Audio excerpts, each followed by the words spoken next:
ଓମ୍ ନମୋ ଭଗବତେ ବାସୁଦେବାୟ। ଭାଗବତ ଜ୍ଞାନର ଏହି ଅମୃତଧାରାକୁ ଆଉ ଥରେ ସମସ୍ତଙ୍କୁ ସ୍ୱାଗତ। ସମସ୍ତ ଶ୍ରଦ୍ଧାଳୁ ଶ୍ରୋତାମାନଙ୍କୁ ମୋର ବି ସ୍ୱାଗତ। ଆଜି ଆମେ ପୁଣି ବୁଡ଼ିବା ଅତିବଡ଼ି ଜଗନ୍ନାଥ ଦାସଙ୍କ ସେହି ଅନନ୍ୟ ସୃଷ୍ଟି ଆମ ଓଡ଼ିଆ ଭାଗବତର ଗହୀର କଥା ଭିତରକୁ। ଆମେ ଅଛୁ ପ୍ରଥମ ସ୍କନ୍ଧ ସପ୍ତଦଶ ଅଧ୍ୟାୟ କଳି ନିଗ୍ରହର। ଏଇଟା ଆମର ଷଷ୍ଠ ଭାଗ, ନୁହେଁ କି? ହଁ, ଏକଦମ। ଆମେ ଆଗରୁ ଦେଖିଥିଲେ କେମିତି ରାଜା ପରୀକ୍ଷିତ କଳିକୁ ଦଣ୍ଡ ଦେବାକୁ ଗଲାବେଳେ କଳି ଶେଷରେ ତାଙ୍କର ଶରଣ ନେଲା, ଆଉ ରହିବାକୁ ଜାଗା ଟିକେ ମାଗିଲା। ହଁ, ସେଇଠୁ ଆଜି ଆମେ ଆଗକୁ ବଢ଼ିବା। ନିଶ୍ଚୟ। କିନ୍ତୁ ଆରମ୍ଭରୁ କହି ରଖୁଛି, ଏଇ ଯୋଉ ଆଲୋଚନା ଏଇଟା ଖାଲି ଗପ ନୁହେଁ, ଭିତରେ ବହୁତ ଗଭୀର କଥା ଅଛି। ତେଣୁ ପୁରା ବୁଝିବା ପାଇଁ ଆମ ସାଙ୍ଗରେ ଶେଷ ଯାଏ ରହିବାକୁ ପଡ଼ିବ। ଠିକ୍ କହିଲେ। ଆଉ ହଁ, ଯଦି ଏମିତି ଜ୍ଞାନ ଆଲୋଚନା ଭଲ ଲାଗୁଥାଏ, ଆମ ଚ୍ୟାନେଲକୁ ସବସ୍କ୍ରାଇବ୍ କରିଦେଲେ ଆମକୁ ବି ଟିକେ ଭଲ ଲାଗିବ। ଆଜ୍ଞା। ତେବେ ଆରମ୍ଭ କରିବା ସେଇଠୁ ଯୋଉଠି କଳି ଏକଦମ କାକୁତି ମିନତି ହୋଇ ରାଜାଙ୍କୁ ଜାଗା ମାଗୁଛି। ସପ୍ତଦଶ ଅଧ୍ୟାୟ। ଭୋ ରାଜା, ତୋର ଚରଣେ ଥିବି ତୋ ଆଜ୍ଞା ପରମାଣେ, ତୋତେ ଦେଖଇ ମୋର ପଛେ ଖଡ଼ଗ ହସ୍ତେ ତୁ ପ୍ରତ୍ୟକ୍ଷେ, ତୁ ଧର୍ମ ପ୍ରାଣୀଙ୍କର ସାର, ବିଚାରି ମୋତେ ସ୍ଥାନ କର, ଯହିଁ ନିଶ୍ଚିନ୍ତେ ଥିବି ମୁହିଁ, ତୋହର ଆଜ୍ଞା ଶିରେ ବହି। ଏଥି କଳିର କଥା ଶୁଣିଲେ ଲାଗୁଛି ସେ ଯେମିତି ପୁରା ବଦଳି ଯାଇଛି। କହୁଛି, ଆପଣଙ୍କ ଆଜ୍ଞା ମାନି ଚାଲିବି, ଆପଣଙ୍କ ପାଦ ତଳେ ରହିବି। କିନ୍ତୁ ଏଇଟା କ'ଣ ସତରେ ତାର ହୃଦୟର କଥା, ନା ଖାଲି ବଞ୍ଚିବା ପାଇଁ ଗୋଟେ ବାଟ? ଦେଖନ୍ତୁ, ଏଇଟା ଗୋଟେ ଭଲ ପ୍ରଶ୍ନ। କଥାରେ ତ ବିନୟ ଅଛି, କିନ୍ତୁ ତା ସାଙ୍ଗକୁ ପ୍ରବଳ ଡର ବି ଅଛି। ସେ ନିଜେ କହୁଛି ପରା, ମୋ ପଛରେ ଆପଣଙ୍କୁ ଖଣ୍ଡା ଧରି ଠିଆ ହେଇଥିବାର ମୁଁ ଦେଖୁଛି। ତେଣୁ ଏଇଟା ଗୋଟେ ପ୍ରକାର ବାଧ୍ୟବାଧକତା। ଆଉ ସେ ରାଜାଙ୍କୁ ଧର୍ମପ୍ରାଣୀଙ୍କର ସାର କହି ତାଙ୍କ ନ୍ୟାୟ ଉପରେ ଭରସା ଦେଖାଉଛି। ଗୋଟେ ନିରାପଦ ଜାଗା ମାଗୁଛି, ଯୋଉଠି ସେ ରାଜାଙ୍କ କଥା ମାନି ଚୁପଚାପ ରହିପାରିବ। ଶକ୍ତିଶାଳୀ ଶାସକ ଆଗରେ ଖରାପ ଶକ୍ତି ବି ମୁଣ୍ଡ ନୁଆଁଏ, ବାହାରକୁ ହଉ ପଛେ। ଆଉ ଗୋଟେ କଥା, କଳି ବି ନିଜ ସୁରକ୍ଷା ପାଇଁ ଧର୍ମର ଆଶ୍ରୟ ଖୋଜୁଛି। ଏଇଟା ବି ଗୁରୁତ୍ୱପୂର୍ଣ୍ଣ। ଏକଦମ। ନିଜକୁ ବଞ୍ଚେଇବାକୁ ହେଲେ ସେ ଧର୍ମୀରାଜାଙ୍କ ଆଜ୍ଞା ମାଣିବାକୁ ବି ରାଜି। ଧର୍ମର ଶକ୍ତି କେତେ ଦେଖନ୍ତୁ। ଆଚ୍ଛା, ତାପରେ ସୂତମୁନି କ'ଣ କହୁଛନ୍ତି ଶୁଣିବା। ସୁମଧୁର ସ୍ୱରରେ ପାଠ। ସୂତ କହନ୍ତି, ଶୁଦ୍ଧମାନେ ଶୁଣ ସକଳ ମୁନିଜନେ। ସୂତ ଉବାଚ, କଳି ବଚନ ଶୁଣି ହସି, ସନ୍ତୋଷ ଚିତ୍ତେ ରାଜଋଷି। ଚାରି ପ୍ରକାରେ ସ୍ଥାନ ଦେଲା, ନିତ୍ୟ ଅଧର୍ମ ଜହି ମେଳା। ଦ୍ୟୁତ କାମିନୀ ମଦ୍ୟପାନ, ପ୍ରାଣୀମାରଣ ଯେବା ସ୍ଥାନ। ହଁ, ଏଠି ସୂତମୁନି କାହାଣୀଟା ଶୁଣଉଛନ୍ତି ସୌନକ ଆଦି ଋଷିମାନଙ୍କୁ। ଏଇଟା ସେ ପରମ୍ପରା। କିନ୍ତୁ କଳିର କଥା ଶୁଣି ରାଜର୍ଷି ପରୀକ୍ଷିତ ହସିଲେ ଆଉ ସନ୍ତୁଷ୍ଟ ହେଲେ। ଶତ୍ରୁ ଏମିତି କାକୁତି ମିନତି ହେଲେ ସନ୍ତୋଷ କାହିଁକି? ଏଇଟା ବୋଧେ ବିଜୟର ସନ୍ତୋଷ। ରାଜା ଭାବିଲେ ଯେ ଯେଉଁ କଳି ଏତେ କଷ୍ଟ ଦଉଥିଲା ଧର୍ମ ଆଉ ପୃଥିବୀକୁ, ସେ ଆଜି ଜୀବନ ବିକଳରେ ତାଙ୍କ ପାଦ ତଳେ। ଏଇ ପରିସ୍ଥିତିଟା ତାଙ୍କୁ ବୋଧହୁଏ କଳିର ଦୁର୍ବଳତା ଆଉ ନିଜ ଧର୍ମର ଶକ୍ତି ବିଷୟରେ ଆହୁରି ନିଶ୍ଚିତ କରେଇଦେଲା। ସେଥିପାଇଁ ସେ ଟିକେ ହସିଲେ। ଆଉ ତାପରେ ଦେଲେ ଚାରିଟା ଜାଗା। କିନ୍ତୁ ସେ ଜାଗାଗୁଡ଼ିକର ନାଁ ଶୁଣନ୍ତୁ। ନିତ୍ୟ ଅଧର୍ମ ଜହି ମେଳା, ଯେଉଁଠି ଖାଲି ଅଧର୍ମ। ଦ୍ୟୁତ ଜୁଆ, କାମିନୀ ଅବୈଧ ସ୍ତ୍ରୀ ସଙ୍ଗ ବା ବ୍ୟଭିଚାର, ମଦ୍ୟପାନ ନେଶା, ଆଉ ପ୍ରାଣୀମାରଣ ହିଂସା। ବାଃ! ହଁ, ରାଜା ପରୀକ୍ଷିତ ବଳ ଚତୁରତାର ସହ ଏ ଜାଗାତକ ବାଛିଲେ। ସେ କଳିକୁ ପୁରା ମାରିଦେଲେନି, କାରଣ ଯୁଗଧର୍ମ ପାଇଁ ତାର ରହିବା ବି ବୋଧି ଦରକାର ଥିଲା। କିନ୍ତୁ ତାକୁ ଏମିତି ଜାଗାରେ ବାନ୍ଧିଦେଲେ ଯେଉଁଟିକେ ସାଧାରଣ ଭଲା ଲୋକ ନିଜ ଇଚ୍ଛାରେ ଯିବାକୁ ଚାହିଁବନି। ଏଇଟା ଏକ ପ୍ରକାରର କ'ଣ କହନ୍ତି, ଷ୍ଟ୍ରାଟେଜିକ୍ କଣ୍ଟେନମେଣ୍ଟ। ବାଃ, ଏଇଟା ଗୋଟେ ବଢ଼ିଆ ଦୃଷ୍ଟିକୋଣ। ଅଧର୍ମକୁ ପୁରା ନଷ୍ଟ କରିବା ବଦଳରେ ତାକୁ ଚିହ୍ନେ ଦେଇ ତାଠୁ ଦୂରେଇ ରହିବାକୁ ବାଟ ଦେଖାଇବା। ହେଲେ କଳି ପରି ଚାଲାକ ଆଉ ଲୋଭୀଟା କ'ଣ ଏଟିକରେ ଚୁପ୍ ହେଇଗଲା? ମୋର କିନ୍ତୁ ସନ୍ଦେହ ହେଉଛି। ଆପଣଙ୍କର ସନ୍ଦେହ ଏକଦମ ଠିକ୍। କଳିର ଅସଲ ରଙ୍ଗ ପୁଣି ବାହାରିଲା। ଦେଖନ୍ତୁ ଆଗକୁ କ'ଣ ହେଉଛି। ସୁମଧୁର ସ୍ୱରରେ ପାଠ। ପୁଣି ବୋଲଇ କଳିଯୁଗ, ମୋର ଏ ସ୍ଥାନ ଚାରି ଭାଗ। ଯହିଁ ମୁଁ ଥିବି ନିରନ୍ତରେ, ପଞ୍ଚମ ଭାଗ ଦିଅ ମୋରେ। କଳିର ବାକ୍ୟ ଭାଳି ଚିତ୍ତେ, ସୁବର୍ଣ୍ଣ ଦେଲା ତାର ହସ୍ତେ। ଏ ପଞ୍ଚସ୍ଥାନ ପଞ୍ଚଗୁଣ, ବ୍ରାହ୍ମଣେ ସାବଧାନୀ ଶୁଣ। ଦେଖିଲେ ତ, ମୁଁ କହୁନଥିଲି, ଚାରିଟା ଅଧର୍ମର ଆଡ୍ଡା ପାଇବି ମନ ଶାନ୍ତି ନାହିଁ। ପୁଣି ମାଗୁଛି ପଞ୍ଚମ ସ୍ଥାନ, ଯେଉଁଠି ସେ ନିରନ୍ତର ରହିବ। ଏ ନିରନ୍ତର କଥାଟା ବଡ଼ ଗୁରୁତ୍ୱପୂର୍ଣ୍ଣ ଲାଗୁଛେ। ହଁ, ମାନେ ଗୋଟେ ସ୍ଥାୟୀ ବନ୍ଦୋବସ୍ତ ଚାହୁଁଛି।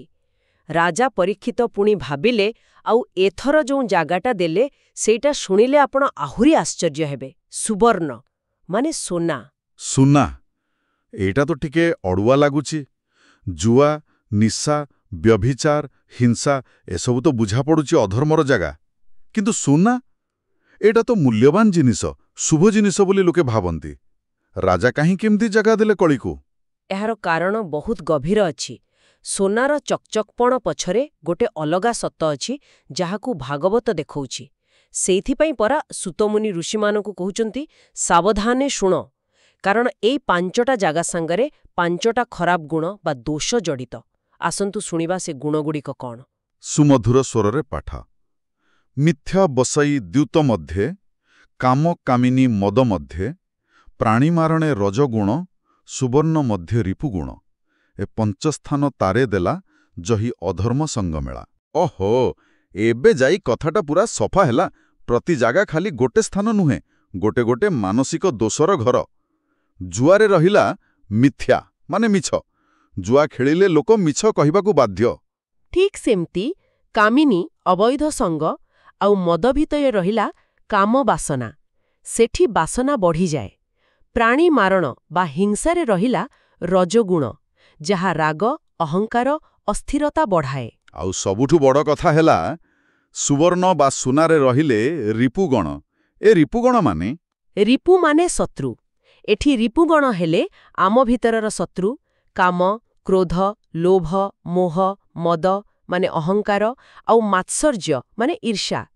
ସାଧାରଣ ଭାବେ କହିଲେ, ଧନ ସମ୍ପତ୍ତି, ବିଶେଷ କରି ସୁନା ପାଇଁ ଯେଉଁ ଅତ୍ୟଧିକ ଲୋଭ, ସେଇଟା ହିଁ ଏସବୁ ଖରାପ ଗୁଣକୁ ଡାକି ଆଣେ। ହଁ, ସୁନାକୁ ନେଇ ଈର୍ଷ୍ୟା, ଗର୍ବ, କଳି, ଏମିତିକି ମାରପିଟ ବି ହୁଏ। ଏଇଥିପାଇଁ ରାଜା ସୁନାକୁ ଦେଲେ 5ମ ସ୍ଥାନ। ବାଃ! ବାସ୍ତବିକ ଏଇଟା ଚିନ୍ତା କରିବାର କଥା। ଭାଗବତ ଖାଲି ଖରାପ କାମକୁ କହୁନି, ଯେଉଁ ପରିବେଶ ବା ଜିନିଷ ପାଖରେ ଏ ଖରାପ ଗୁଣ ବଢ଼େ, ତାକୁ ବି ଚିହ୍ନେଇ ଦଉଛି। ସୁନା ନିଜେ ଖରାପ ନୁହେଁ, କିନ୍ତୁ ତା ପାଇଁ ଲୋଭ ଆଉ ଅହଙ୍କାର ହିଁ କଳିର ଘର। ଏକଦମ ଠିକ୍। ତାହେଲେ ଏଇ 5ଟା ଜାଗା, ଯୋଉ ଆମେ ଅବୈଧ ସଙ୍ଗ ଆଉ ମଦ୍ୟ, କାମ, ହିଂସା ରଜଗୁଣ, ଆଉ ସୁନା ଲୋଭ, ଅହଙ୍କାର, ଏମିତି ସବୁ ରିପୁଗୁଣ, ଏସବୁ ମିଶିଗଲେ ଅଧର୍ମର ଗୋଟେ ମିଳନ ଜାଗା ହେଇଗଲା। କଳିକୁ ଏଇଠି ରହିବାକୁ ମିଳିଲା। ହଁ, ସେଇଠି ତାର ରାଜୁତି। ତାହେଲେ ଯେତେବେଳେ କଳି ଏଇ ଜାଗାଗୁଡ଼ିକରେ ରହିବା ପକ୍କା ହେଇଗଲା, ସାଧାରଣ ଲୋକଙ୍କ ପାଇଁ କ'ଣ ବାର୍ତ୍ତା ଦିଆଗଲା? ମାନେ କିଛି ସତର୍କବାଣୀ? ହଁ, ନିଶ୍ଚୟ। ପର ଶ୍ଲୋକରେ ସେଇ କଥା ପୁରା ସ୍ପଷ୍ଟ କରି କୁହାଯାଇଛି। ସୁମଧୁର ସ୍ୱରରେ ପାଠ। ପ୍ରମାଣୀ ଅଭିମନ୍ୟୁ ବଳା, କଳିଯୁଗକୁ ସ୍ଥାନ ଦେଲା, ତକ୍ଷଣେ ରାଜାର ବଚନେ, କଳି ବସିଲା 5 ସ୍ଥାନେ। ଏଣୁ ଏମାନଙ୍କୁ ସେବନ ନ କରେ ବିଜୟ ଯେଉଁ ଜନ। ସେ ଧର୍ମଶୀଳ ଯେହ୍ନେ ମେରୁ, ସ୍ୱଭାବେ ଲୋକପତି ଗୁରୁ। ଆଚ୍ଛା, ଅଭିମନ୍ୟୁଙ୍କ ପୁଅ ରାଜା ପରୀକ୍ଷିତଙ୍କ କଥା ମାନି କଳି ସେ 5 ଜାଗାରେ ରହିଲା। ତାପରେ ସିଧା ଉପଦେଶ। ହଁ, ଆଉ ବହୁତ ଗୁରୁତ୍ୱପୂର୍ଣ୍ଣ ଉପଦେଶ। କୁହାଗଲା, ଏଣୁ ଏମାନଙ୍କୁ ସେବନ ନ କରେ ବିଜୟ ଯେଉଁ ଜନ। ମାନେ ଯେଉଁ ବୁଦ୍ଧିଆ ଲୋକ ଏଇ 5ଟା ଜାଗା, ଜୁଆ, ଅବୈଧ ସଙ୍ଗ, ମଦ, ହିଂସା ଆଉ ସୁନା ପାଇଁ ଅତ୍ୟଧିକ ଲୋଭ ବା ଏଇ 5 ପ୍ରକାର କାମକୁ ସେବନ କରନ୍ତିନି, ଅର୍ଥାତ୍ ଏସବୁଠୁ ଦୂରେଇ ରହନ୍ତି, ସେଇ ଲୋକ ହିଁ ପ୍ରକୃତରେ ଧର୍ମଶୀଳ। ଆଉ କେତେ ଧର୍ମଶୀଳ! ମେରୁ ପର୍ବତ ଭଳିଆ ଦୃଢ଼। ଆଉ କେବଳ ସେତିକି ନୁହେଁ, ସେମାନେ ସ୍ୱଭାବେ ଲୋକପତି ଗୁରୁ। ମାନେ ସେମାନେ ହିଁ ପ୍ରକୃତରେ ଲୋକଙ୍କ ନେତା ଆଉ ଗୁରୁ ହେବାକୁ ଯୋଗ୍ୟ। ଏଇଟା ବହୁତ ବଡ଼ କଥା। ଏଠି ବ୍ୟକ୍ତିଗତ ଚରିତ୍ରକୁ ସମାଜର ନେତୃତ୍ୱ ସହ ଯୋଡ଼ାଯାଇଛି। ଯିଏ ନିଜକୁ ଏ ଅଧର୍ମ ଜାଗାରୁ ବଞ୍ଚେଇ ପାରିବ, ସିଏ ଯାଇ ଆଉ କାହାକୁ ବାଟ ଦେଖେଇବ। ଏଥିରୁ ବୁଝାପଡ଼ୁଛି ଆମକୁ କେତେ ସାବଧାନ ହେଇ ନିଜ ଜୀବନଶୈଳୀ ବାଛିବାକୁ ପଡ଼ିବ। ଏ ସତର୍କବାଣୀ ତ ସ୍ପଷ୍ଟ ହେଲା। କିନ୍ତୁ ଯିଏ ଏ ନିୟମ କଲେ, ମାନେ ରାଜା ପରୀକ୍ଷିତ ନିଜେ, ସେ ତାଙ୍କ ରାଜ୍ୟ କେମିତି ଚଳାଇଲେ? କଳିକୁ ଜାଗା ଦେଲା ପରେ ତାଙ୍କ ଶାସନରେ କ'ଣ ଧର୍ମ ରହିଲା? ଏହା ବହୁତ ସୁନ୍ଦର ବର୍ଣ୍ଣନା ଅଛି ଆଗକୁ, ଯାହା ଦେଖେଇବ ଯେ ରାଜା ଖାଲି କହି ନାହାନ୍ତି, କରିକି ବି ଦେଖେଇଛନ୍ତି। ସୁମଧୁର ସ୍ୱରରେ ପାଠ। ତପ, ଶୌଚ, ଦୟା 3 ବୃଷଭପାଦ ବୋଲି ମାନି, ନିଜର ବିଷୟ ପାଳନେ ବର୍ତ୍ତିଲା ଏ 4 ଚରଣେ, ଆଶ୍ୱାସ ବାକ୍ୟେ ମନହରି, ପୃଥିବୀ କି ସମବୁଦ୍ଧି କରି ସ୍ୱଭାବେ ସ୍ୱଧର୍ମ ପାଳନେ ରାଜାର ଉଚିତ ପ୍ରମାଣେ ଧର୍ମନନ୍ଦନ ଧରି ବୋଳେ ତପେ ଅରଣ୍ୟ ଯିବା ବେଳେ ପରୀକ୍ଷେ ରାଜଶିକ୍ଷା ଦେଇ ସ୍ୱର୍ଗେ ଚଳିଲେ ପାଞ୍ଚ ଭାଇ ସେହି ପ୍ରକାରେ ମନେ ଗୁଣି ରହେ କୌରବ ଶିରୋମଣି ହସ୍ତିନାପୁରେ ରାଜନୀତି ପ୍ରଜା ପାଳନେ ଚକ୍ରବର୍ତ୍ତୀ ଏମନ୍ତେ ଅଭିମନ୍ୟୁ ସୁତ ପ୍ରଜା ପାଳନେ ସୁବିଦିତ। ହଁ, ଏଠି ପୁଣି ସେଇ ଧର୍ମବୃଷଭ କଥା ଆସିଲା, ଯାହାର ଗୋଟିଏ ପାଦ ଖାଲି ବଞ୍ଚିଥିଲା। ଏଠି ଲେଖା ହୋଇଛି ତପ ଶୌଚ ଦୟା 3 ପାଦ, କିନ୍ତୁ ପରଧାଡ଼ିରେ ଏ 4 ଚରଣ ବୋଲି ବି ଅଛି। ଏଇଟା ଟିକେ କେମିତି ବୁଝିବା? ହଁ, ଏଇଟା ଭଲ ଧରିଛନ୍ତି। ସାଧାରଣତଃ ଧର୍ମର 4 ପାଦ ହେଲା ସତ୍ୟ, ଶୌଚ, ପବିତ୍ରତା, ଦୟା, କରୁଣା ଆଉ ତପ, ସଂଯମ। ଯେତେବେଳେ 3 ପାଦ କୁହାଯାଉଛି ତାର ମାନେ ହେଇପାରେ ସତ୍ୟ ତ ଥିଲା, ରାଜା ବାକି 3ଟାକୁ ପୁଣି ଆଣିଲେ, କିନ୍ତୁ ବର୍ତ୍ତିଲା ଏ 4 ଚରଣେ କଥାଟା ସ୍ପଷ୍ଟ କରୁଛି ଯେ ରାଜା ପରୀକ୍ଷିତ ଧର୍ମର 4ଟା ଯାକ ପାଦକୁ ପୁରାପୁରି ତାଙ୍କ ଶାସନରେ ଠିଆ କରେଇଲେ, ଧର୍ମକୁ ପୁରା ଫେରେଇ ଆଣିଲେ ସେ। ବାଃ, ମାନେ ସେ ଖାଲି କଳିକୁ କଣ୍ଟ୍ରୋଲ କଲେନି, ଧର୍ମକୁ ବି ପୁରା ଦମରେ ପ୍ରତିଷ୍ଠା କଲେ। ପୃଥିବୀକୁ ଖାଲି ବଞ୍ଚେଇଲେନି, ତାକୁ ଆଶ୍ୱାସ ବାକ୍ୟ ମନୋହରି ମାନେ ଭରସା ଦେଲେ, ସମସ୍ତଙ୍କୁ ସମାନ ଭାବରେ ଦେଖିଲେ। ଆଉ ଏ ଶାସନ ସେ ମନ ଇଚ୍ଛା କରୁନଥିଲେ, ସେ ସ୍ୱଭାବେ ସ୍ୱଧର୍ମ ପାଳନେ ରାଜାର ଉଚିତ ପ୍ରମାଣେ କରୁଥିଲେ, ମାନେ ରାଜଧର୍ମର ଯାହା ନୀତି ନିୟମ ସେଇ ଅନୁସାରେ ଚାଲୁଥିଲେ। ଆହୁରି ଗୋଟେ ବଡ଼ କଥା, ଯୁଧିଷ୍ଠିର ମହାରାଜ ବଣକୁ ଯିବା ଆଗରୁ ପରୀକ୍ଷିତଙ୍କୁ ଯେଉଁ ରାଜଶିକ୍ଷା ଦେଇଥିଲେ ସେୟାକୁ ଅକ୍ଷରେ ଅକ୍ଷରେ ମାନୁଥିଲେ। ଏଟା ତାଙ୍କର ବଡ଼ମାନଙ୍କ ପ୍ରତି ସମ୍ମାନ ଆଉ ପରମ୍ପରା ପାଳନକୁ ଦେଖାଉଛି। ସେହି ଶିକ୍ଷାକୁ ମନେ ରଖି କୌରବ ବଂଶର ଶ୍ରେଷ୍ଠ ରାଜା ଭାବେ ସେ ହସ୍ତିନାପୁରରେ ଚକ୍ରବର୍ତ୍ତୀ ସମ୍ରାଟ ହେଇ ପ୍ରଜାଙ୍କୁ ପାଳୁଥିଲେ। ଅଭିମନ୍ୟୁଙ୍କ ପୁଅ ବୋଲି ନାଁ ରଖିଲେ ସେ। ପ୍ରଜାପାଳନ ପାଇଁ ତାଙ୍କ ନାଁ ଚାରିଆଡ଼େ ଥିଲା। ଏଇଟା ପ୍ରମାଣ କରୁଛି ଯେ ଖରାପ ଶକ୍ତିକୁ ସୀମିତ ରଖିବା ସାଙ୍ଗେ ସାଙ୍ଗେ ଭଲ ଗୁଣ ଆଉ ଧର୍ମର ଆଚରଣ ଦ୍ୱାରା ଗୋଟେ ଭଲ ଶାସନ ଦେବା ପୁରାପୁରି ସମ୍ଭବ। ରାଜା ପରୀକ୍ଷିତ ହେଉଛନ୍ତି ତାର ଜ୍ୱଳନ୍ତ ଉଦାହରଣ। ପରୀକ୍ଷିତଙ୍କ ଏତେ ଭଲ ଶାସନ କଥା ପରେ ସୁତମୁନି ଏ କାହାଣୀକୁ କେମିତି ଶେଷ କରୁଛନ୍ତି, ଆଉ କବି ଜଗନ୍ନାଥ ଦାସ ନିଜେ କ'ଣ କହୁଛନ୍ତି ଶେଷରେ? ହଁ, ଏବେ ଆସିଲା ଅଧ୍ୟାୟର ଶେଷ ଭାଗ। ସୁମଧୁର ସ୍ୱରରେ ପାଠ। ଯାହାର ରାଜ୍ୟେ ତୁମେ ଥାଇ ହରି ଭଜୁଛ ଯଜ୍ଞ ଦାୟୀ ସେ ହରି ଚରଣେ ବିଶ୍ୱାସ କହଇ ଜଗନ୍ନାଥ ଦାସ। ଓହୋ, ଏଠି ସୁତମୁନି ସିଧା ସୌନକାଦି ଋଷିମାନଙ୍କୁ କହୁଛନ୍ତି। ସେମାନେ ପକାଇ ଦେଉଛନ୍ତି ଯେ ଆପଣମାନେ ଯେଉଁ ଶାନ୍ତିରେ ଯଜ୍ଞ କରି ହରିଙ୍କୁ ଡାକୁଛନ୍ତି ସେଇଟା ସମ୍ଭବ ହେଇଛି ସେଇ ମହାନ ରାଜା ପରୀକ୍ଷିତଙ୍କ ଧର୍ମଶାସନ ପାଇଁ। ଏଟା ଦେଖନ୍ତୁ, କାହାଣୀଟାକୁ ସେତେବେଳର ଶ୍ରୋତାଙ୍କର ବର୍ତ୍ତମାନ ସହ ଯୋଡ଼ି ଦେଉଛି। ମାନେ ପରୀକ୍ଷିତଙ୍କ ଶାସନ ଖାଲି ଇତିହାସ ନୁହେଁ, ତାର ଭଲ ପ୍ରଭାବ ସେତେବେଳର ସମାଜ ଅନୁଭବ କରୁଥିଲା। ଧର୍ମକର୍ମ କରିବା ପାଇଁ ଗୋଟେ ଭଲ ପରିବେଶ ତିଆରି ହେଉଥିଲା।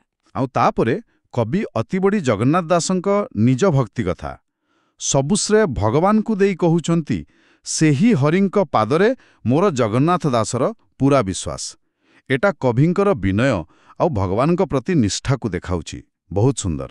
ଏକଦମ ବହୁତ ଭକ୍ତିପୂର୍ଣ୍ଣ ସମାପନ। ଏହା ସହିତ ଅଧ୍ୟାୟର ମୂଳ କଥା ସରୁଛି। ଆଉ ତାପରେ ଅଧ୍ୟାୟ ସମାପ୍ତିର ସୂଚକ ଶ୍ଲୋକ। ସୁମଧୁର ସ୍ୱରରେ ପାଠ। ଇତି ଶ୍ରୀମଦ୍ ଭାଗବତେ ମହାପୁରାଣେ ପାରମହଂସ୍ୟାଂ ସଂହିତାୟାଂ ପ୍ରଥମ ସ୍କନ୍ଧେ କଳି ନିଗ୍ରହ ନାମ ସପ୍ତଦଶୋଧ୍ୟାୟଃ। ତେବେ ଏହିପରି ଶ୍ରୀମଦ୍ ଭାଗବତ ମହାପୁରାଣର ପାରମହଂସୀ ସଂହିତାର ପ୍ରଥମ ସ୍କନ୍ଧରେ କଳି ନିଗ୍ରହ ନାମକ ସପ୍ତଦଶ ଅଧ୍ୟାୟ ଏଇଠି ସମାପ୍ତ ହେଉଛି। ଆଚ୍ଛା, ତାହେଲେ ଆଜିର ଏ ଯୋଉ ବିସ୍ତୃତ ଆଲୋଚନା ହେଲା, ଏଥିରୁ ମୋଟାମୋଟି କ'ଣ ଶିଖିବାକୁ ମିଳିଲା ବୋଲି କହିବା? ମୋତେ ଲାଗୁଛି ସବୁଠୁ ବଡ଼ ଶିକ୍ଷା ହେଲା ରାଜା ପରୀକ୍ଷିତ କଳିଯୁଗର ପ୍ରଭାବକୁ ପୁରା ଶେଷ ନକରି ତାକୁ 5ଟା ନିର୍ଦ୍ଦିଷ୍ଟ ଜାଗା ଭିତରେ ସୀମିତ କରିଦେଲେ। ଜୁଆ ଯୋଉଠି ମିଛ, ଅବୈଧ ସଙ୍ଗ ଆଉ ମଦ ଯୋଉଠି କାମ, ହିଂସା ଯୋଉଠି ରଜୋଗୁଣ ଆଉ ସୋନା ଯୋଉଠି ଲୋଭ ଅହଙ୍କାର ଭଳି ରୂପଗୁଣ। ଏଗୁଡ଼ାକ ହେଲା ଅଧର୍ମର କହିବାକୁ ଗଲେ ହଟ୍ସ୍ପଟ୍। ହଁ, ଆଉ ଦ୍ୱିତୀୟ ଗୁରୁତ୍ୱପୂର୍ଣ୍ଣ କଥା ହେଲା ଯେଉଁମାନେ ଜାଣି ଶୁଣି ନିଜକୁ ଏଇ ଜାଗା, କାମ ବା ଏମିତିକା ମନୋଭାବରୁ ଦୂରେଇ ରଖନ୍ତି ସେମାନେ ହିଁ ପ୍ରକୃତ ଧର୍ମଶାଳୀ, ମେରୁ ପର୍ବତ ଭଳି ସ୍ଥିର ଆଉ ସମାଜକୁ ବାଟ ଦେଖାଇବାକୁ ଯୋଗ୍ୟ। ରାଜା ପରୀକ୍ଷିତ ନିଜେ ଏହାର ପ୍ରମାଣ ଦେଇଛନ୍ତି। ସେ କଳିକୁ ନିୟନ୍ତ୍ରଣ କରି ଧର୍ମର 4 ପାଦକୁ ଠିଆ କରେଇ ଗୋଟେ ଆଦର୍ଶ ଶାସନର ଉଦାହରଣ ତିଆରି କଲେ। ଏଇଟା ବୁଝଉଛି ଯେ ବାହାରେ କଳିର ପ୍ରଭାବ ଯେତେ ଥାଉ ନା କାହିଁକି ଆମେ ନିଜେ ସଚେତନ ରହିଲେ, ନିଜକୁ ସଂଯମରେ ରଖିଲେ ଆଉ ଧର୍ମ ମାନି ଚଳିଲେ ନିଜକୁ ସୁରକ୍ଷିତ ରଖିପାରିବା ଆଉ ଭଲ ମଣିଷ ବି ହେଇପାରିବା। ନିଶ୍ଚିତ ଭାବେ ଏଇଟା ସବୁବେଳେ ପାଇଁ ସତ। ଆଉ ଏଇ ପ୍ରସଙ୍ଗରେ ଆମ ଶ୍ରୋତାମାନଙ୍କ ପାଇଁ ଗୋଟେ ଚିନ୍ତା କରିବା ଭଳି କଥା ରହିଲା। ଭାଗବତରେ କୁହାଯାଇଥିବା ଅଧର୍ମର ଏଇ ଯୋଉ 5ଟା ଘର, ଜୁଆ, ନିଶା, ଅନୈତିକ ସମ୍ପର୍କର ଟାଣ, ନିଶା ଜିନିଷର ବ୍ୟବହାର, ହିଂସା କରିବାର ମନୋବୃତ୍ତି ଆଉ ଧନ ସମ୍ପତ୍ତି ଯେମିତି ସୁନା ପାଇଁ ଅତ୍ୟଧିକ ଲୋଭ ଆଉ ଅହଙ୍କାର, ଏଗୁଡ଼ାକ ଆଜିକାଲି ଆମ ସମାଜରେ କେଉଁ ନୂଆ ନୂଆ ରୂପରେ ଆଉ କେତେ ବେଶୀ ଦେଖାଯାଉଛି? ଆଉ ସେସବୁର ପ୍ରଭାବରୁ ନିଜକୁ ଦୂରେଇ ରଖିବାର ପ୍ରକୃତ ମାନେ ଆଜିର ଦିନରେ କ'ଣ ହେଇପାରେ? ବାସ୍ତବିକ ଏଇଟା ଗୋଟେ ଗଭୀର ପ୍ରଶ୍ନ। ଆମ ସମସ୍ତଙ୍କୁ ନିଜ ଭିତରକୁ ଦେଖିବାକୁ ପ୍ରେରଣା ଦେବା କଥା। ପୁରୁଣା ଜ୍ଞାନକୁ ଆଜିର ଜୀବନରେ କେମିତି କାମରେ ଲଗାଇବା, ସେଇଟା ହିଁ ମୂଳ କଥା। ଆମର ଶ୍ରଦ୍ଧାଳୁ ଶ୍ରୋତାମାନଙ୍କୁ ଅନୁରୋଧ, ନିଜ ଭକ୍ତି ଓ ବିଶ୍ୱାସର ଚିହ୍ନ ସ୍ୱରୂପ କମେଣ୍ଟ ବକ୍ସରେ ଓମ୍ ନମୋ ଭଗବତେ ବାସୁଦେବାୟ ନିଶ୍ଚୟ ଲେଖନ୍ତୁ। ଏବଂ ଭାଗବତର ଏହି ଜ୍ଞାନଯାତ୍ରାରେ ଆମ ସାଙ୍ଗେ ଆଗକୁ ବଢ଼ିବା ପାଇଁ ଆଗାମୀ ଅଧ୍ୟାୟ ଆଉ ଆଲୋଚନାଗୁଡ଼ିକୁ ଶୁଣିବାକୁ ଭୁଲିବେନି। ଶ୍ରୀମଦ୍ ଭାଗବତ ମହାପୁରାଣର ପ୍ରଥମ ସ୍କନ୍ଧର 17 ଅଧ୍ୟାୟର ଆଲୋଚନା ଆମେ ଏଇଠି ଶେଷ କରୁଛୁ। ପୁଣି ଦେଖାହବ ଆଗାମୀ ଆଲୋଚନାରେ। ସେ ପର୍ଯ୍ୟନ୍ତ ବିଦାୟ ନେଉଛୁ। ସମସ୍ତଙ୍କୁ ଧନ୍ୟବାଦ। ଓମ୍ ନମୋ ଭଗବତେ ବାସୁଦେବାୟ। ଆପଣ ଶୁଣୁଛନ୍ତି ରେଡିଓ ତୋଷାଳୀ, ଆମ ମାଟିର ସ୍ୱର।